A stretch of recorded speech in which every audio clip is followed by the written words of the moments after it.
The airport was alive with its usual bustle. A symphony of rolling suitcases, hurried announcements, and muted conversations. Gregory Hall stood near gate C-14, adjusting the cufflinks on his meticulously pressed shirt. The large windows reflected the late afternoon sun, casting golden hues over the polished floors and the tired travelers seated in stiff rows. Gregory glanced at his watch, its gleaming surface catching the light. He had 40 minutes until boarding. Just enough time to settle into his first-class routine. Gregory liked to think of himself as a man who had earned his place. The years spent climbing the corporate ladder were etched into his sharp features. His graying hair. He had worked hard, harder than most, to trade in cramped middle seats for the luxury of wider armrests and early boarding. His first-class status was, in his mind, not just a privilege but a mark of distinction, proof of his success. As boarding began, Gregory moved to the priority line, presenting his platinum card with practiced ease. The gate agent scanned his pass with a polite, "Have a pleasant flight, Mr. Hall," and he gave a small nod in acknowledgement. He walked briskly down the jet bridge, feeling the familiar anticipation of settling into the quiet comfort of the front cabin. The flight attendant at the door greeted him with the warmth of routine hospitality. Her polished smile faltered only slightly as he passed. First class was still mostly empty, just as Gregory preferred it. He slid his briefcase into the overhead bin and took his seat. 2A, near the window. The leather was cool against his palm as he adjusted his armrest. The quiet, controlled world of first class was his sanctuary, a place where the noise and chaos of the world could not follow. Passengers began to trickle in. A woman with a pearl necklace claimed a seat across the aisle. A man with the look of a tech entrepreneur settled 2 rows ahead, already tapping on a laptop. Gregory recognized these types his types. People who had risen above the ordinary, who shared an unspoken understanding about the exclusivity of this space. But then something caught Gregory's attention. A man, tall and broad-shouldered, was making his way down the aisle. His jeans and a simple black t-shirt stood out in the sea of tailored suits and cashmere sweaters. His dark skin seemed almost luminous under the cabin lights. The man carried a worn backpack, slung casually over one shoulder. He stopped at the row directly next to Gregory's. "Excuse me," the man said, his voice deep but soft, with a polite southern lilt. "This is my seat, 2B." Gregory felt a small jolt, though his expression remained carefully neutral. There was no hesitation as the man opened the overhead bin, tucking his backpack beside Gregory's briefcase with the ease of someone who knew his rights. Gregory looked around, almost reflexively, for a flight attendant. Surely, there had been some mistake. But the flight crew seemed unconcerned, continuing their preparations as though nothing unusual had happened. The man settled into his seat, pulling out a book. Gregory caught a glimpse of the title, something about leadership. The man glanced at Gregory and gave a polite nod before opening to a marked page.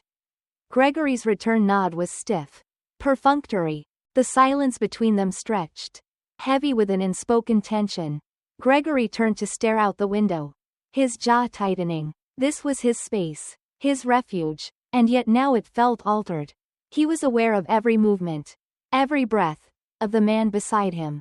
This man did not belong here, Gregory thought, though the reasoning behind that belief was left unexamined, buried beneath years of implicit understanding about who fit and who did not. The pre-flight bustle continued. The flight attendant appeared to take drink orders. Gregory ordered a scotch. "Neat." The man beside him asked for water. The simplicity of the request grated against Gregory's sense of decorum. He glanced sideways, noting the calm composure of his seatmate. There was no hint of discomfort, no sign that the man felt out of place. This, more than anything, unsettled Gregory. Across the aisle, an older woman had paused in her magazine reading to observe the interaction or lack thereof between the two men. Her gaze lingered briefly on Gregory, her expression unreadable, before returning to her glossy pages. As the plane filled, Gregory found himself increasingly aware of the subtle glances from other passengers. Some seemed curious, others indifferent. It was all very subdued. But Gregory felt it as though it were a spotlight trained on him. He clenched his jaw and focused on his drink. the amber liquid swirling in the glass. When the flight attendant returned, Gregory cleared his throat. "Miss," he said in a low voice, gesturing for her to lean closer. "Yes, sir," she replied, her professional demeanor unshaken. Gregory hesitated. The words he wanted to say felt somehow too crude, too revealing. There must be some mistake with the seating arrangements. He finally said, "Perhaps an upgrade error?" The flight attendant's smile tightened, almost imperceptibly. "No mistake, sir. All seats in first class have been correctly assigned." Her tone was polite but firm, with a faint undercurrent that dared him to press further. Gregory sat back, the rejection stinging more than he had anticipated. The man beside him turned another page of his book, seemingly oblivious to the exchange. Yet Gregory couldn't shake the feeling that he was being observed, weighed, and silently judged not just by the man, but by the entire cabin. The engines hummed to life as the plane prepared for departure. Gregory stared straight ahead, his grip tightening on the armrest. The world outside the window began to blur, and with it, the boundaries of his carefully ordered existence. Something had shifted, though he could not yet name it. The plane taxied to the runway, the steady hum of its engines filling the cabin with a sense of restrained power. Gregory Hall sat stiffly in his seat, his posture as rigid as the leather that cradled him. Across the aisle, the older woman with her pearl necklace had resumed reading her magazine, her expression placid, betraying no indication that she had noticed the quiet tension brewing nearby. But Gregory knew, everyone must have noticed. Beside him, the man Andre Turner, as Gregory would later learn, seemed completely at ease. Andre held his book open, his broad shoulders relaxed against the seatback. Occasionally, he would pause to underline a passage with a pencil, his movements deliberate and unhurried. The soft scrape of graphite on paper was the only sound between them.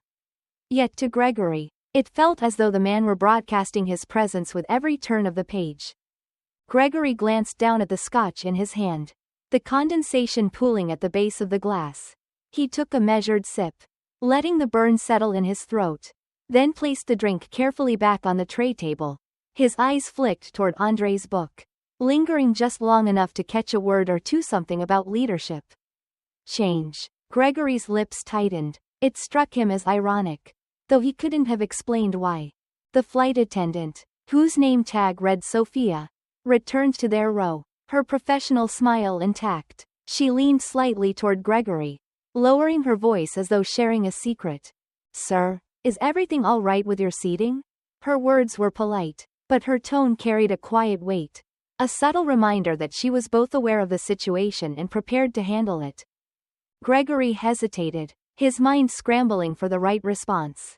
"It's fine," he said, though his tone was clipped, betraying his irritation. Sophia nodded, though her gaze lingered on him for a moment longer before she moved on. Gregory shifted in his seat, glancing sideways at Andre, who remained immersed in his book. The man hadn't acknowledged the interaction, hadn't so much as lifted his eyes from the page. This, somehow, was the most grating part. Andre's composure felt like a quiet rebuke, though Gregory wasn't sure whether it was directed at him or merely a reflection of the man's own unshakable confidence. The plane began its ascent, the cabin vibrating softly as they broke through layers of cloud. Gregory stared out the window, watching the world shrink beneath them. He told himself that he should be focusing on the presentation in his briefcase, the charts and projections that awaited him in Chicago. But his thoughts kept circling back to the man beside him, to the undeniable fact of his presence. It wasn't personal, Gregory reasoned. It wasn't about him. It was about what first class represented: a sanctuary, a space reserved for people who had achieved a certain level of success. People like Gregory, the presence of someone like Andre, a man in jeans and a plain t-shirt, carrying a scuffed backpack, felt like an intrusion, a disruption to the unspoken order of things. But as much as Gregory tried to rationalize his discomfort, a small, nagging voice in the back of his mind refused to be silenced. "Why does this bother you so much?" the voice asked. Gregory ignored it. The drink cart rolled by, its wheels squeaking faintly against the carpet. Sophia stopped at their row, her smile still firmly in place. "Would either of you like a refill?" she asked. Andrei looked up, offering a polite smile. No, thank you, he said, his voice low and even. Gregory gestured toward his glass. Another scotch, he said curtly. Sophia poured the drink with practiced efficiency, setting it down with a quiet precision that left no room for further conversation. The plane leveled off at cruising altitude, and the cabin settled into its usual rhythms. Laptops hummed softly as passengers resumed their work, and the muted clink of glasses signaled the start of the in-flight meal service.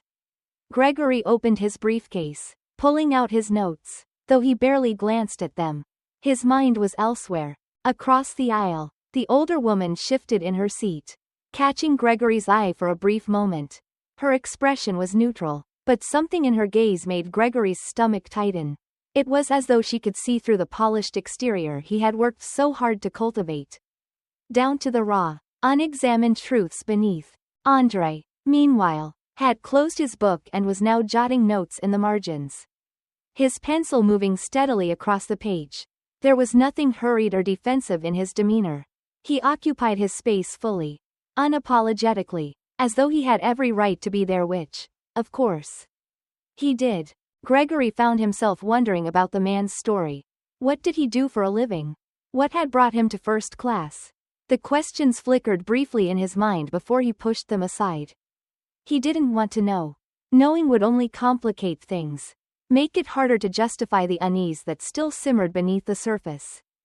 The in-flight announcement crackled overhead, briefly interrupting Gregory's thoughts. He glanced at his watch, noting the remaining flight time. It felt impossibly long, though he knew the hours would pass whether he liked it or not.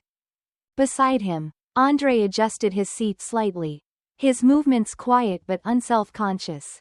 Gregory caught a faint whiff of aftershave clean, understated. The scent was subtle, yet it lingered in the air between them, a quiet reminder of the man's humanity, his undeniable presence. For the first time, Gregory felt a flicker of something he couldn't quite name. It wasn't anger or even discomfort. Not exactly. It was something closer to shame, though it came and went so quickly that he barely registered it. The plane flew on, cutting through the endless expanse of sky. In the quiet of the cabin, Gregory remained trapped not by his seat, or even by the presence of the man beside him, but by the boundaries of his own thoughts, the limitations he had never questioned until now. And beside him, Andrei continued to write, his pencil tracing steady lines across the page, undisturbed by the quiet storm brewing at his side. The cabin hummed with the steady rhythm of the plane cruising at 35,000 feet. Outside, the sun cast a golden glow over the endless expanse of clouds, their softness contrasting with the quiet tension that lingered inside. Gregory Hall sat motionless, his notes untouched on the tray table before him. The numbers and charts he once wielded with confidence now felt distant, abstract, their urgency dulled by a far more immediate discomfort. Andrei Turner, seated beside him, had resumed reading, his pencil now tucked neatly into the spine of his book. Occasionally, he would shift slightly, folding his long legs into a more comfortable position, but otherwise, he was as composed as ever. Gregory, on the other hand, felt as though the leather of his seat had grown tighter, his space shrinking with each passing moment. He tried to focus on his presentation, flipping through slides in his mind, but his thoughts kept returning to the man beside him. Andrei's presence was a silent reminder of something Gregory couldn't quite name. A disruption to the carefully ordered world he had constructed for himself. It wasn't just the man's appearance, though that was certainly part of it. The casual clothes, the well-worn backpack, the dark skin that stood out starkly in this space of privilege. It was the way Andrei carried himself, the quiet confidence that seemed to fill the cabin without demanding attention. It unsettled Gregory in a way he couldn't explain. The flight attendant, Sophia, moved briskly down the aisle, her posture straight and professional. Gregory watched as she paused near their row, her gaze flicking briefly between him and Andrei. She hesitated for a moment, then leaned toward Gregory. "Sir," she said softly, "is everything all right?" Her tone was calm, measured, but Gregory could hear the question beneath the question. He cleared his throat, suddenly conscious of the other passengers nearby. Their muted conversations and occasional glances. "Everything's fine," he replied, though his voice lacked conviction. Sophia straightened, her professional mask slipping ever so slightly. "Please let me know if you need anything," she said before moving on. Gregory exhaled, relieved that the interaction was over. But the knot in his chest remained. Across the aisle, the older woman had set her magazine aside. She was watching now, not with overt curiosity but with the quiet attentiveness of someone who had seen enough of the world to understand when something was amiss. Gregory met her gaze briefly before looking away, his face warming under her scrutiny. The announcement system crackled, interrupting the uneasy silence. "Ladies and gentlemen, this is Captain Olivia King," came a steady, authoritative voice. "We're expecting smooth skies for the remainder of our flight. But I'd like to remind everyone to remain seated with your seatbelts fastened while we're at cruising altitude. If there's anything you need, our crew will be happy to assist you." The voice was calm, deliberate, reassuring in a way that felt almost personal. Gregory found himself wondering about the captain, picturing her in the cockpit, her hands steady on the controls. There was a certainty in her tone that he envied. As Sophia returned with the beverage cart, Gregory gestured for her attention. He wasn't entirely sure what he intended to say, but the words tumbled out before he could stop them. "Can I speak to you privately?" Sophia hesitated, her expression unreadable, but then she nodded. "Of course, sir. If you'll follow me." Gregory stood, smoothing his suit jacket as he stepped into the aisle. He was keenly aware of the eyes that followed him, their interest subtle but unmistakable. He followed Sophia toward the galley, the narrow space at the front of the plane feeling smaller than he had anticipated. She turned to face him, her professional demeanor intact. "How can I help you, Mr. Hall?"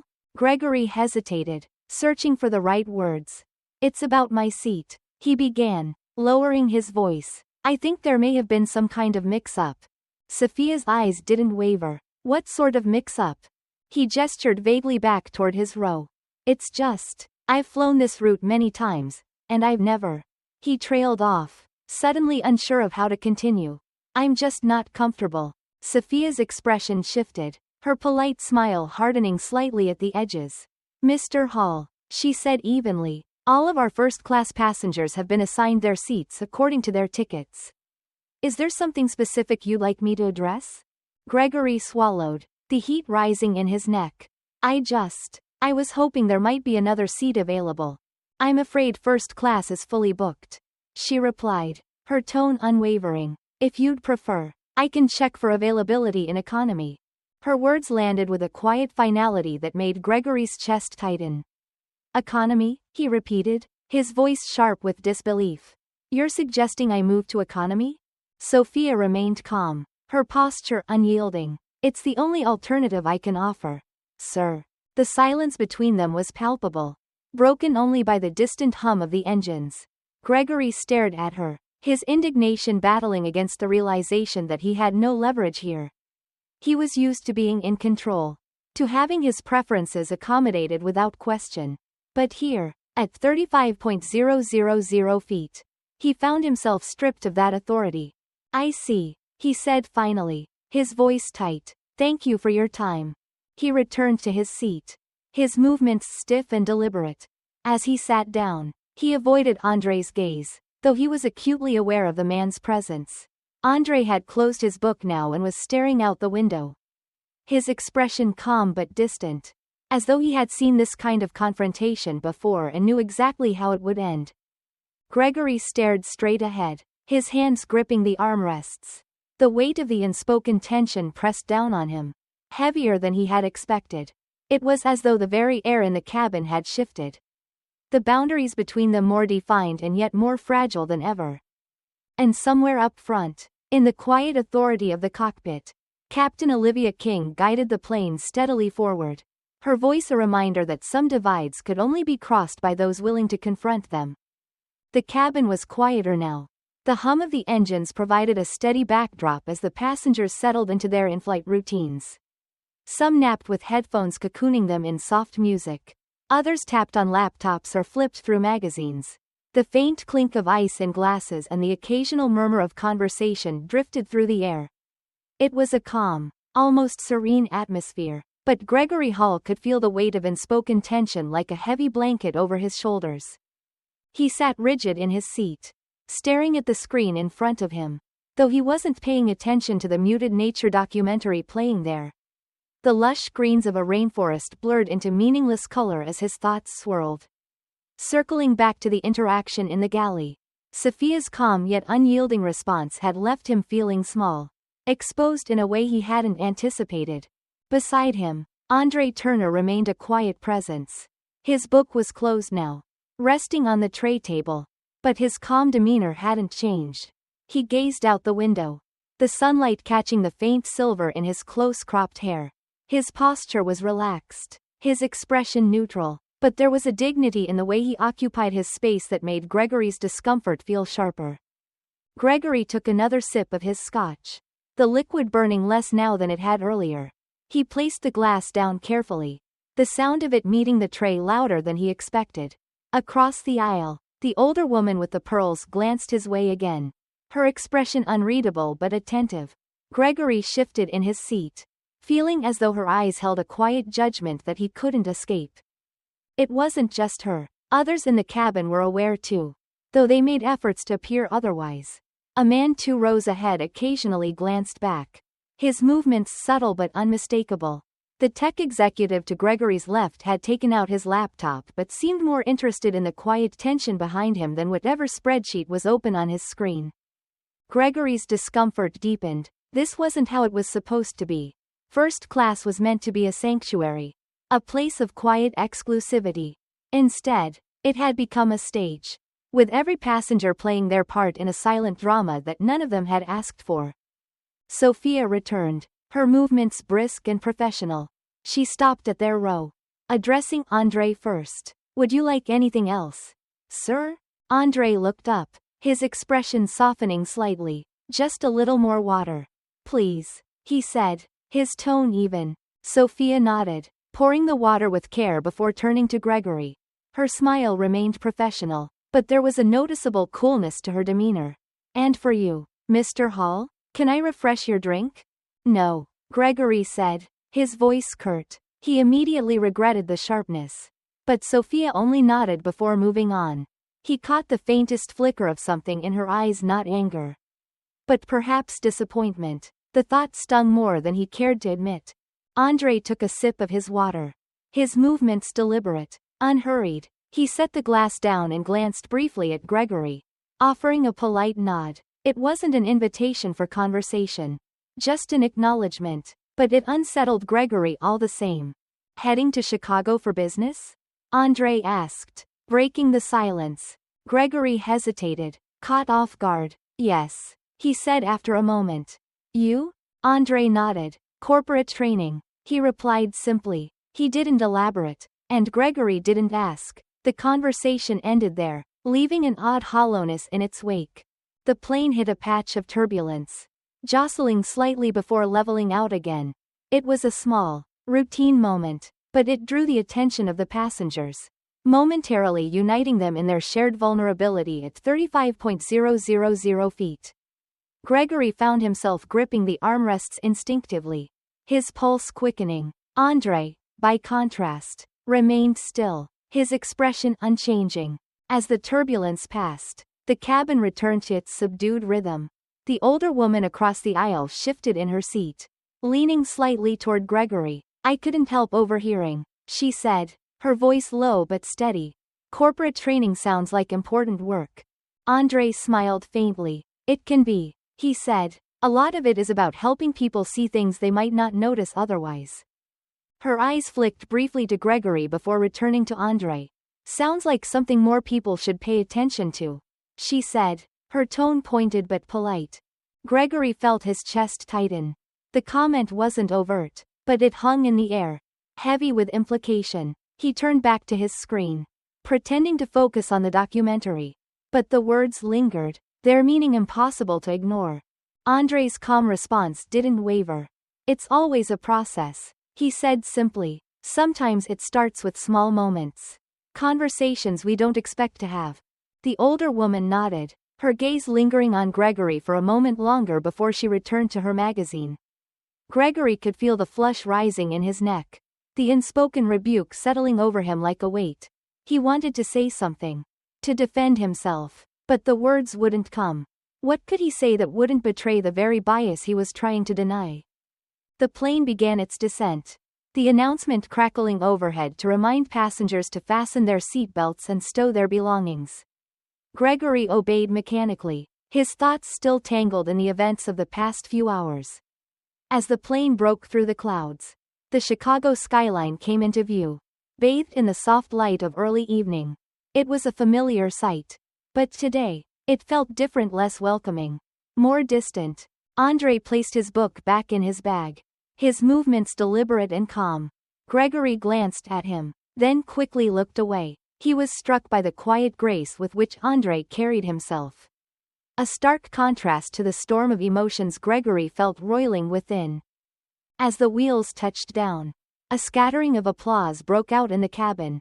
It was a small, polite gesture, but it carried a sense of relief. A release from the tension that had built over the course of the flight.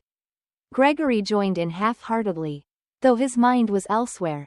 The plane taxied to the gate, and the passengers began gathering their belongings.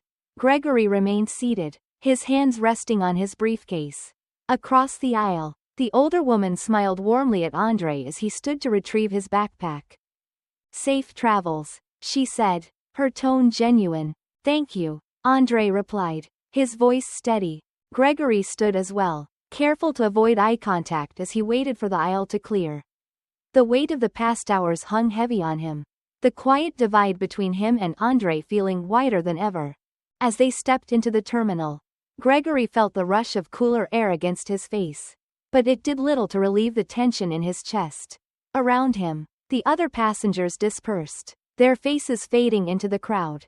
Yet Gregory couldn't shake the feeling that something had shifted. That the quiet drama of the flight had left its mark on him in ways he didn't yet fully understand. The terminal was a place of quiet chaos, where the hum of distant announcements blended with the shuffle of hurried footsteps and the occasional burst of laughter. Travelers moved with purpose, their bags rolling behind them, their faces turned toward unseen destinations. Gregory Hall stepped onto the polished floor, his pace measured but not unhurried. The weight in his chest had not lifted, and he felt every step as if it carried an invisible burden. Around him, the world continued as it always did. A family wrangled with their luggage near the baggage carousel, their voices bright with the relief of having arrived. A pair of business travelers, their suits impeccable, leaned toward one another in hushed conversation. Gregory recognized their type instantly, his type. They moved through the space with a kind of ease he had once taken for granted. But now, he felt slightly out of sync, as though a note in the familiar melody had shifted. Ahead of him, Andre Turner walked steadily, his backpack slung over one shoulder. His posture was relaxed, his steps unhurried. He didn't look back, didn't pause to survey the terminal. Gregory had the impression that Andre had done this countless times before, navigating spaces where his presence was noted but rarely welcomed. It was a skill Gregory hadn't known existed, let alone one he would need to understand. The carousel began to churn, the dull mechanical groan announcing the arrival of luggage. Gregory stood near the edge, his hands resting on the handle of his briefcase. He didn't reach for his phone, didn't check his emails or scroll through the news as he usually would. Instead, he watched the bags tumble onto the conveyor, their shapes and colors blending into a slow-moving river of possessions. Andre stood a few feet away, his expression calm but distant. Gregory found himself studying the man again, noting the quiet assurance in the way he held himself. It wasn't arrogance, it was something more understated, something earned through years of occupying spaces that tried to edge him out. Gregory felt the heat rise in his neck as he thought of his earlier assumptions.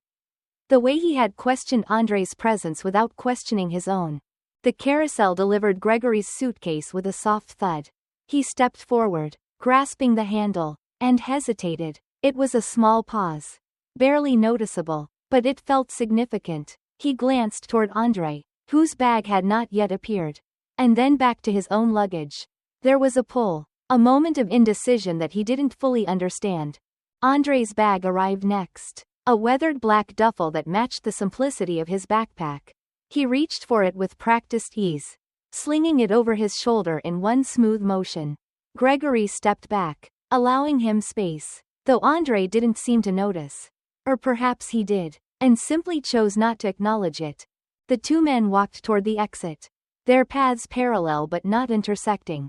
Outside, the late afternoon sun cast long shadows across the pavement, the golden light softening the hard edges of the terminal. A cool breeze carried the faint scent of jet fuel and asphalt, a reminder of the world waiting beyond the airport. Andrei paused near the curb, scanning the row of waiting cars. Gregory stopped a few feet away, his grip tightening on the handle of his suitcase. He didn't know why he lingered.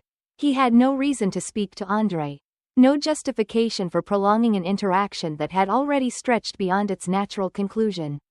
And yet, he felt rooted in place, as though something unfinished held him there. Heading into the city? Gregory asked, his voice breaking the quiet between them. Andrei turned, his expression unreadable. For a moment, Gregory thought he might not answer. Then, with a slight nod, Andrei said, "Yes. Got a workshop tomorrow." "A workshop," Gregory repeated, not as a question but as a way of filling the space. "What kind of workshop?" Andrei studied him for a moment, as if weighing whether to continue. "Corporate training," he said finally. "Diversity, inclusion, things like that." Gregory's breath hitched, though he kept his expression neutral. The words landed heavier than they should have, their meaning pressing against the edges of his thoughts. He nodded, unsure of what to say. "Important work," he managed after a pause. Andrei's gaze didn't waver. "It is," he said simply. There was no challenge in his tone, no defensiveness, just a quiet certainty that made Gregory feel exposed. A black sedan pulled up to the curb, and Andrei stepped forward, opening the door with a practiced motion. He glanced back at Gregory, his expression softening just slightly. "Take care," he said, his voice steady. Gregory nodded, watching as Andrei slid into the car. The door closed with a muted thud, and the vehicle eased into traffic, disappearing around a curve. The terminal felt emptier without him. The space where he had stood now just another part of the endless flow of travelers. Gregory stood there for a moment longer, his suitcase heavy in his hand. The breeze tugged at his jacket, and he turned toward the taxi line, his steps slower than before. He didn't know where the tension in his chest would lead, but he felt its presence like an echo, faint but persistent. As he climbed into a waiting cab, Gregory caught his reflection in the rearview mirror. His face was familiar, but there was something different in his eyes, something searching. Unfinished. The car pulled away, merging into the steady rhythm of the city, leaving the airport and its quiet revelations behind. But Gregory knew that some things couldn't be left behind, no matter how far he traveled. Chicago unfolded beyond the cab windows, a city alive with its own rhythm. The late afternoon light painted the skyline in warm hues, softening the harsh edges of steel and glass. Gregory Hall sat in the back seat, his suitcase neatly tucked beside him. But his thoughts were anything but orderly.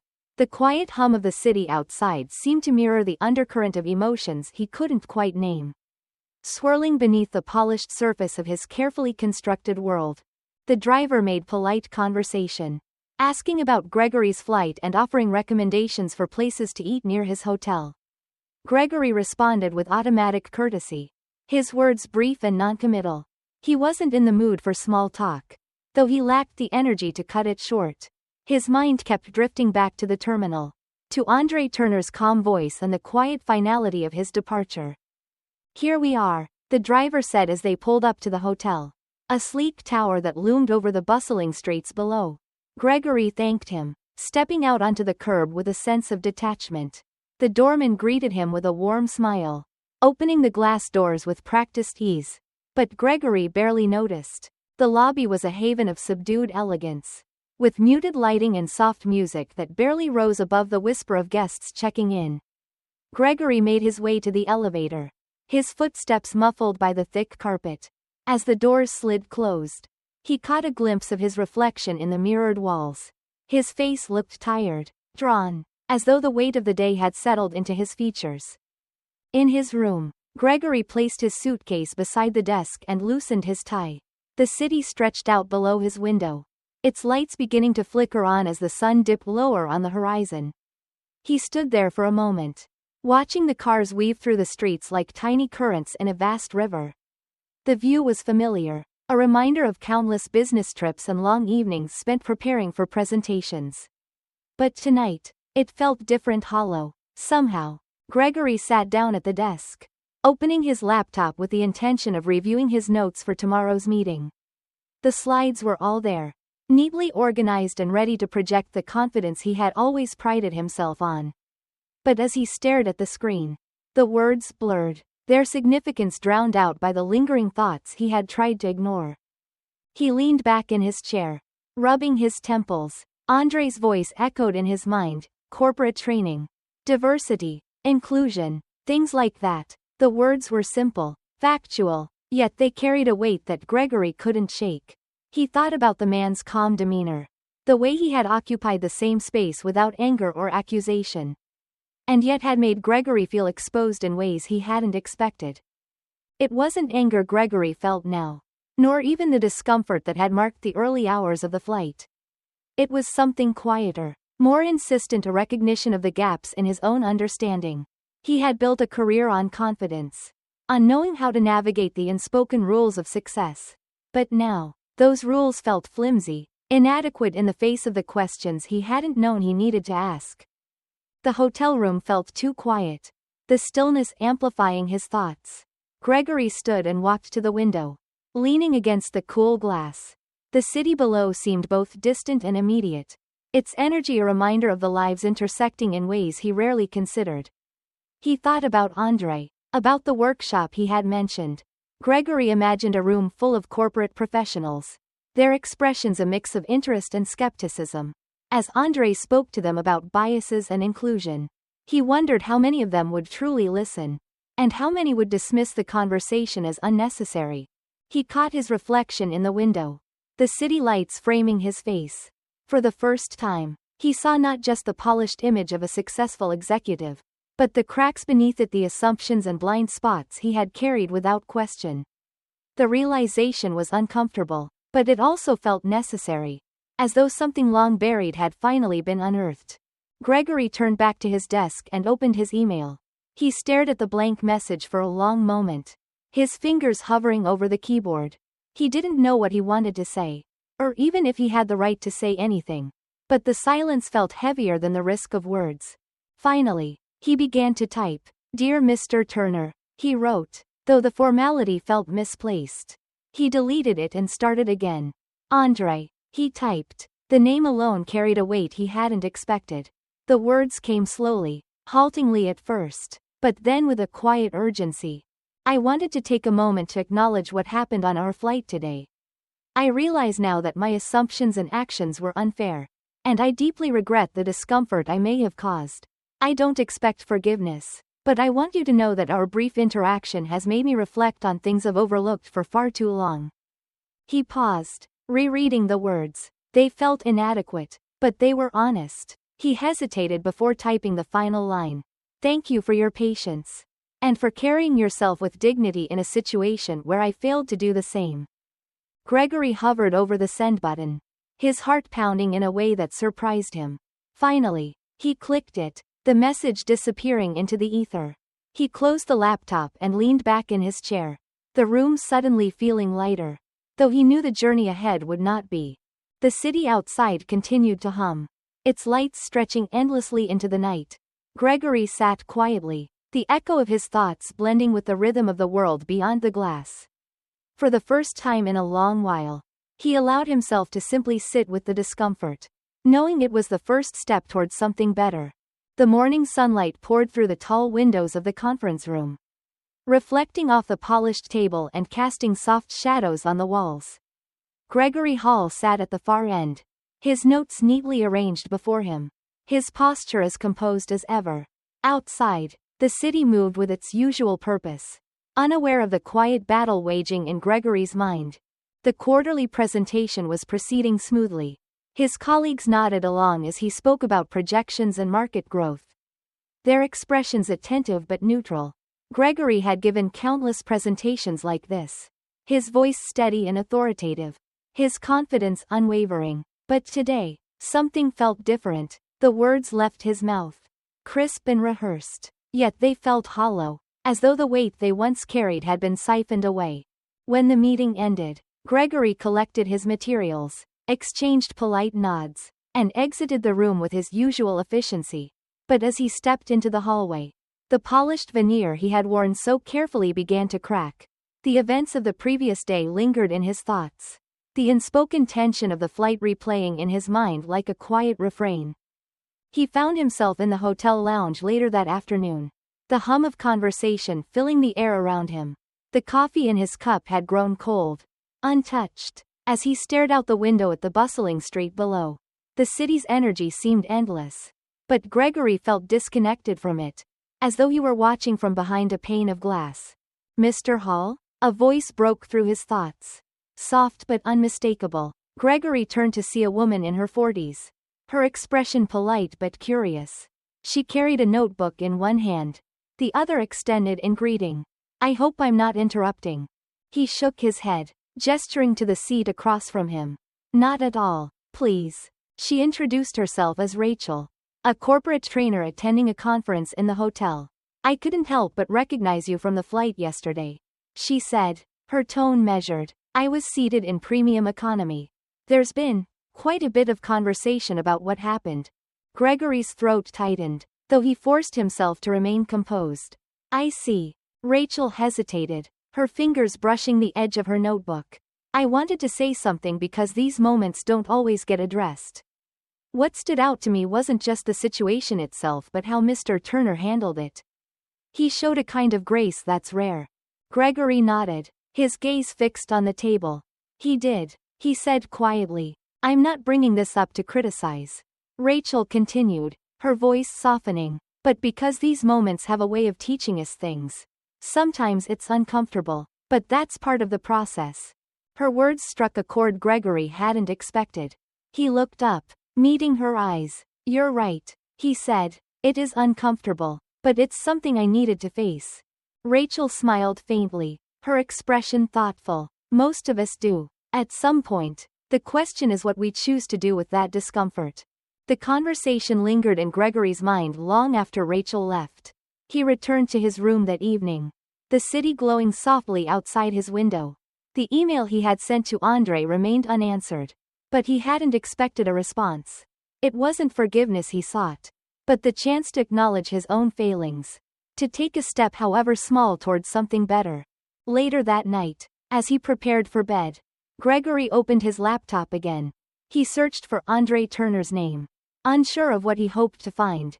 A professional profile appeared, along with links to articles and interviews about his work.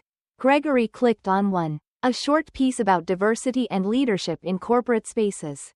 Andre's words were calm, measured, much like the man himself. "We all carry biases," the article quoted him as saying. "They're part of how we navigate the world. But recognizing them is where the work begins. It's not about perfection, it's about progress." Gregory read the sentence twice, then again, letting the words settle in his mind. Progress, not perfection. It was a simple idea, yet it carried a weight that felt profound in its honesty. He closed the laptop, the glow of the screen fading as he sat back in his chair. For the first time in days, the knot in his chest loosened slightly. Outside, the city continued its quiet hum, indifferent to the small changes taking place within the walls of the hotel. But for Gregory, the echoes of the flight, the conversation with Rachel, and Andre's steady presence were beginning to shape something new, a path forward, lit by the faint but steady light of understanding. The morning was quiet, with the muted gray of an overcast sky settling over Chicago. Gregory Hall sat in the cafe of his hotel, a steaming cup of coffee in front of him. He stirred it absently, the clink of the spoon against the ceramic barely registering. The city outside moved on without him. Cars weaving through wet streets and pedestrians hurrying under the weight of heavy coats. Inside, the cafe was warm, its subdued hum of voices and the occasional hiss of the espresso machine providing a soothing backdrop. Gregory's laptop sat open on the table, its screen glowing softly. He had intended to check his emails, to organize his schedule for the day. But his focus kept slipping. His thoughts wandered back to Andre Turner. To the quiet dignity the man had carried throughout their flight. Gregory had spent the last few days revisiting the moments they'd shared, not just the tension, but the quiet exchanges that lingered in his memory like faint echoes. He took a sip of his coffee, the bitterness grounding him for a moment. When he set the cup down, his eyes drifted to the email icon on his screen. He hadn't expected a reply from Andre, but part of him couldn't help checking. Still nothing. Gregory told himself it didn't matter. The email hadn't been about receiving a response. It had been about taking responsibility. About acknowledging the truths he had long avoided. But it did matter, in a way he couldn't quite articulate. Gregory closed the laptop and leaned back in his chair, his gaze falling on the window. The rain had started again. A soft drizzle that blurred the edges of the city. He thought about the conversations he'd had over the past few days, Rachel's words about discomfort. The article where Andre had spoken of progress, not perfection. Each moment had added to the weight of his reflections. But they had also illuminated a path forward. However uncertain it felt. The bell above the cafe door jingled softly, and Gregory glanced up out of habit. To his surprise, the figure that entered was familiar. Andre Turner stepped inside, brushing the raindrops from his shoulders. His backpack slung over one arm. He hadn't noticed Gregory yet. His focus on the counter as he scanned the menu. Gregory hesitated. He could have stayed silent. Let Andre order his coffee and leave without ever noticing him. But something inside him shifted. A quiet resolve pushing past the discomfort. He stood, his chair scraping softly against the floor, and approached. "Mr. Turner," Gregory said, his voice low but steady. Andre turned, his expression calm but curious. Recognition flickered in his eyes, followed by something unreadable. "Mr. Hall," he replied, his tone neutral. "I didn't expect to see you here," Gregory said, suddenly unsure of how to proceed. "I hope I'm not interrupting." Andre shook his head. "Not at all. Just grabbing a coffee before my workshop." He paused, his gaze steady. "What brings you here?" Gregory gestured to his table. "Work. Mostly. But also, reflecting on things." Andre studied him for a moment, then nodded. "Reflection's important." Gregory took a breath, the words catching slightly before they came out.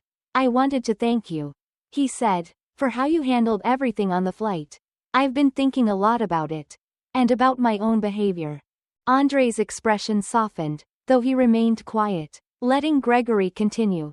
"I realized I've carried assumptions for a long time, ones I never questioned," Gregory said, "and that day, it forced me to confront them in a way I wasn't prepared for. I'm sorry if I caused you discomfort. It wasn't right." Andre regarded him for a long moment, his face unreadable. Then he gave a slight nod, acknowledging it as a start. He said simply, "And it's not an easy one." Gregory felt a weight lift, though it didn't vanish completely. "It's not enough. I know, but it's something I want to work on." Andre's lips curved into a faint smile. "That's all any of us can do. Keep working at it." They stood in silence for a moment, the soft sounds of the cafe filling the space between them. Finally, Andre gestured to a table near the window. "I've got a few minutes before I need to head out. Mind if we sit?" Gregory nodded, relief mingling with surprise. "Of course." They sat together, two men brought into the same space by chance but connected now by something deeper. The conversation that followed wasn't profound or dramatic. It was simple, measured, and honest. They spoke of work, of travel, of the moments that had shaped their lives in ways both small and significant. And though the words weren't heavy, the meaning beneath them was. When Andre finally stood to leave, Gregory felt a quiet gratitude. "Thank you," he said again, this time not just for the flight, but for this moment as well. Andre nodded, his calm demeanor unchanged. "Take care, Mr. Hall." Gregory watched as Andre walked out into the rain, his figure disappearing into the city's rhythm. For the first time in days, Gregory felt a sense of clarity. The journey ahead would be long, filled with challenges he couldn't yet predict. But he had taken the first step, a small one, but a step nonetheless. He returned to his table, the city's soft hum pressing against the windows. As he opened his laptop, the screen reflected his face back at him. It was the same face, lined with age and experience. But there was something different in his eyes now, a flicker of understanding. A quiet determination to be better. Outside, the rain continued to fall, washing over the city and carrying with it the promise of something new.